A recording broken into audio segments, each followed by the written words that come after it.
अब मंदिर निर्माण की शुभ घड़ी आ गई तो ये टुकड़े टुकड़े गैंग राम के काम को अशुभ बना रहा है। सेक्युलर गैंग के अंदर इतनी हलचल क्यों मची हुई है? मोदी अयोध्या चले, विरोधियों के दिल जले। प्रधानमंत्री नरेंद्र मोदी के अयोध्या जाने को लेकर सवाल उठाए गए हैं। क्या राम मंदिर पर अपनी हार का बदला भगवान के भक्तों से ले रही है वाड्रा कांग्रेस? क्या सेक्युलर गैंग की पेट में दर्द हो रहा है राम मंदिर बनने से?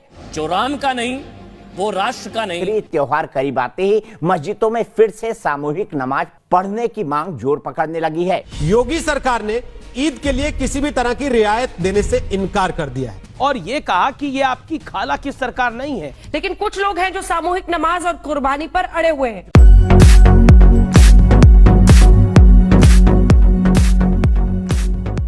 स्वागत है आपका एआर न्यूज इंडिया पर। मैं हूं आपके साथ आकिल रजा। मीडिया रिपोर्ट्स यानी जर्नलिज्म और प्रोपेगेंडा में कितना अंतर होता है ये मैं आज आपको दिखाने वाला हूं, जो कि क्रूरदर्शन ने बनाने की कोशिश की है। ये जो रिपोर्ट्स में दिखाऊंगा ये 20 जुलाई से 24 जुलाई के बीच में जो स्पेशल प्रोग्राम हुए हैं, जो स्पेशल डिबेट हुई हैं, प्राइम टाइम डिबेट हुई हैं, उसकी मैं बात करूंगा 20 से 24 जुलाई के बीच में।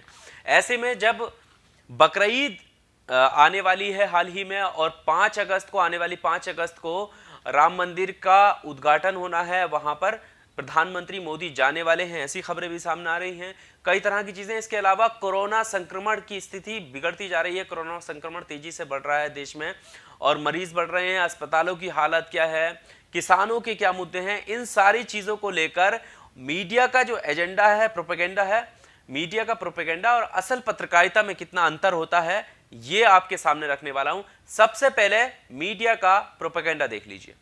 अब मंदिर निर्माण की शुभ घड़ी आ गई तो ये टुकड़े टुकड़े गैंग राम के काम को अशुभ बना रहा है। सेक्युलर गैंग के अंदर इतनी हलचल क्यों मची हुई है? मोदी अयोध्या चले, विरोधियों के दिल जले। प्रधानमंत्री नरेंद्र मोदी के अयोध्या जाने को लेकर सवाल उठाए गए हैं। क्या राम मंदिर पर अपनी हार का बदला भगवान के भक्तों से ले रही है वाड्रा कांग्रेस?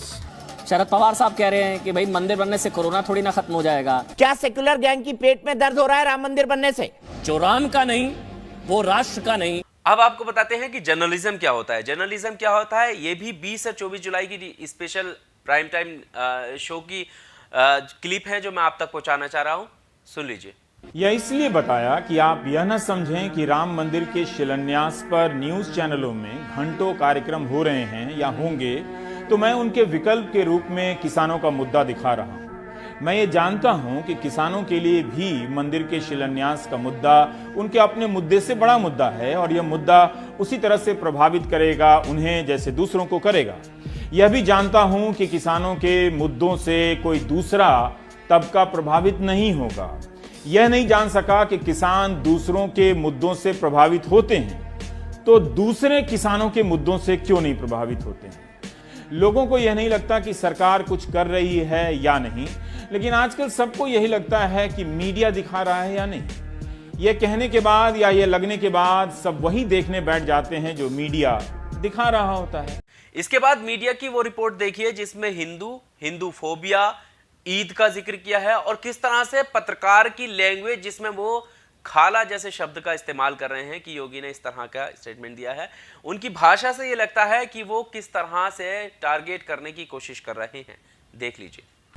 आज अपने देश की बहस का जो मुद्दा तय किया है वो है रक्षाबंधन पर पेटा का हिंदू फोबिया। जैसे ही कोई हिंदू त्योहार की तारीख नजदीक आती है, हिंदू फोबिया गैंग के नए नए एजेंडे भी सामने आ जाते हैं। बकरीद त्योहार करीब आते ही मस्जिदों में फिर से सामूहिक नमाज पढ़ने की मांग जोर पकड़ने लगी है। योगी सरकार ने ईद के लिए किसी भी तरह की रियायत देने से इनकार कर दिया है और ये कहा कि ये आपकी खाला की सरकार नहीं है। लेकिन कुछ लोग हैं जो सामूहिक नमाज और कुर्बानी पर अड़े हुए हैं। बकरी ईद को लेकर सियासी अखाड़े में कुश्ती शुरू हो गई और इसके जवाब में असल पत्रकारिता का क्या कहना है, रवीश कुमार की ये रिपोर्ट भी देखना। कोरोना वायरस का कहर बरकरार है और ऐसे में बच्चों में कोविड से जुड़ी अलग अलग तरह की बीमारी देखने को मिल रही है। बिहार से ये खबर आ रही है कि जो ठेके पर अस्पताल में जो स्वास्थ्य कर्मी हैं उन्हें 2 महीने से सैलरी नहीं मिला है। कोविड के मरीजों का अस्पताल में इलाज इंटर्न कर रहे हैं, जूनियर कर रहे हैं और पीजी के छात्र कर रहे हैं। 4 महीने बाद स्वास्थ्य विभाग को यह आदेश देना पड़ रहा है कि कोविड के मरीजों का इलाज सीनियर डॉक्टर करें।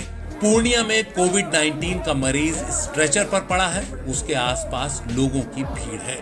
ये भीड़ कोविड अस्पताल में कोरोना की जांच कराने आई है। और अब जो कोविड-19 के नए केस बिहार में आ रहे हैं वो गांवों से आ रहे हैं। बिहार में कोरोना से लड़ने की तैयारी का आलम यह है कि हर दिन मरीजों के परिजन वीडियो बनाकर वायरल कर रहे हैं।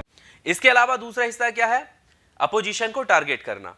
राहुल गांधी ने क्या बोला है, राहुल गांधी में कितना ज्ञान है, राहुल गांधी के स्टेटमेंट क्या आते हैं, राहुल गांधी की पुरानी बाइट प्रधानमंत्री को लेकर क्या है, इन सारी चीजों को लेकर काफी टाइम होता है इनके पास जिस पर वो बात कर सकते हैं और वही बात करने की कोशिश की है। सुन लीजिए। कांग्रेस बनाम कांग्रेस की टेंशन, लेकिन राहुल का लाइट कैमरा और एक्शन। पीएम मोदी की छवि को धूमिल करके ही क्या राहुल गांधी बनाएंगे अपनी छवि? राहुल गांधी को ना तो भारत सरकार पर यकीन है, ना ही अपनी सेना पर, ना ही दुनिया पर। आज राहुल गांधी ने कैलेंडर खोलकर मोदी सरकार पर खुला वार किया। तो फिर बीजेपी ने पलटवार किया, कांग्रेस का हर महीने का ब्यौरा जारी कर दिया। कैलेंडर पर बवंडर। उसी वक्त जब विपक्ष को टारगेट करने की गोदी मीडिया कोशिश करता है तो रवीश कुमार उसको रोजगार के मुद्दे को तलाश रहे होते हैं कि इतना जो रोजगार घट रहा है उसकी स्थिति कहां जाकर रुकेगी, आखिर क्यों रोजगार नहीं मिल रहा है, बेरोजगार नौजवान लोग क्या करेंगे। रिपोर्ट्स देखिए। 3 करोड़ रोजगार समाप्त हो गए। क्या ये छोटी खबर है? अगस्त तक 1.5 करोड़ और रोजगार समाप्त हो जाएंगे। क्या ये छोटी खबर है? 4 से 5 करोड़ लोगों पर बेरोजगारी टूटने वाली हो और शहर में सन्नाटा हो, ये ठीक नहीं है। इसके अलावा बॉलीवुड को किस तरह से टारगेट कर रहे हैं, बॉलीवुड का नाम लेकर अपना जो कीमती समय जो वो बताते हैं और अपने आप का बड़ा प्रोग्राम बताते हैं कि देश की सबसे बड़ी बहस शुरू होने वाली है शाम को, इस तरह की जिसमें देश का कोई भी मुद्दा, जो गंभीर मुद्दा, जिन मुद्दों पर बात करनी चाहिए वो कोई भी मुद्दा इनकी डिबेट में नजर नहीं आता है। बॉलीवुड को लेकर क्या इन्होंने कहा है वो सुन लीजिए। अब ये साफ हो गया है कि बॉलीवुड में एक लॉबी है जो सवाल पूछने वालों को बर्बाद करने की धमकी देती है। ये बॉलीवुड नहीं है, ये लॉबीवुड है, लॉबी की वुड। बॉलीवुड के सितारों की शोहरत के सहारे पाकिस्तान और उसकी एजेंसी आईएसआई ने भारत के खिलाफ जो कुचक्र तैयार किया है उसका नेटवर्क टूटने लगा है। वहीं दूसरी तरफ हैदराबाद में फीस बढ़ाए जाने को लेकर जो प्रोटेस्ट हो रहा है उसकी बात की जा रही है, वो चीज मेन स्ट्रीम मीडिया पर दिखाई जा रही है जो कि दिखाने की जरूरत है। चलते हैं हैदराबाद, जहां पर अभिभावक जो हैं वो स्कूलों के खिलाफ प्रदर्शन कर रहे हैं कि फीस बढ़ा दी गई है। बेंगलुरु से निहाल ने खबर भेजी है, इसके हिसाब से आप देखें तो 15-20 किलोमीटर की दूरी तय करने के लिए एम्बुलेंस वाले 15 से 20 हजार रुपए ले रहे हैं। इतना ज्यादा चार्ज कर रहे हैं। पहले ये रिपोर्ट देखिए। असम का भौगोलिक इलाका 78,438 वर्ग किलोमीटर का है। इसमें से 31,500 वर्ग किलोमीटर का इलाका बाढ़ में डूबता रहता है।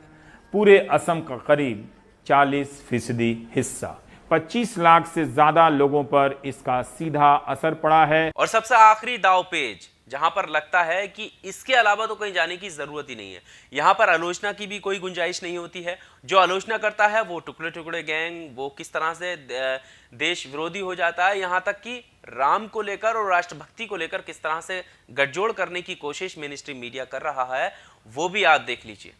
देशवासियों, इस वक्त देश के हर कस्बे, हर गांव, हर गली और हर मोहल्ले से एक ही आवाज आ रही है, सौगंध राम की खाते हैं, हम मंदिर वही बनाएंगे। ड्रामा रामा क्या है ड्रामा? और लास्ट में ये संदेश रवीश कुमार का, जिसे देखकर आपको खुशी होगी, सुन लीजिए। Anyway is the best way. छोड़िए इन सब बातों को।